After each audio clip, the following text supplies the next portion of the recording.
It's Luther Wilson III here representing for Upside Capital and Upside Property Services. I'm here in the Kansas City market helping investors get to it, okay, as a real estate broker, as a real estate investor myself.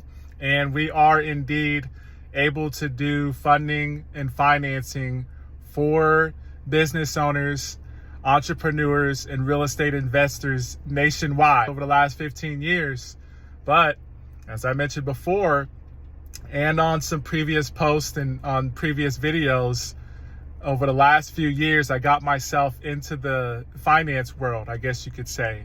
A big thing for me as a real estate practitioner and investor that helped push me over the edge was the funding and the financing, okay? So I'm a little reluctant to talk about 100% funding, okay, for real estate investments, because I think there are some misunderstandings and some misconceptions about it. So I'm only going to take up a few minutes to kind of break it down real quick so you may have a better idea of what 100% financing for a real estate project really is, okay?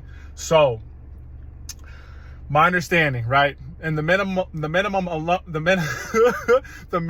loan amount is $100,000 that my main lending partner can do. By the way, she's been in the finance world for over 2 decades. So for a rehab project, a lot of investors want to do rehab and resell, also known as fix and flip, right?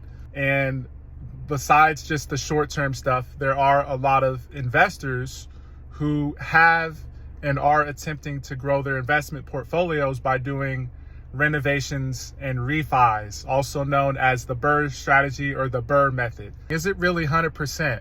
Who will fund or can fund all of the purchase price and all of the renovation cost? However, it's going to be up to a certain loan amount and a certain loan to value amount. So the 100% loan product, I have to really caution investors and preface things, because you're going to need capital for the holding cost. You're going to need capital or gap funds or gray money to get through the renovation, okay? And a lot of times, if you want to keep the thing or if you want to sell it, it costs money a lot of times to resell the thing, and it costs money to refinance and keep the thing, okay? But for those investors who are looking for funding, reach out, okay? If you want consulting, if you want to know the realities of real estate investing, plug in, okay? We're here in the Kansas City market, and like I said before, we could do nationwide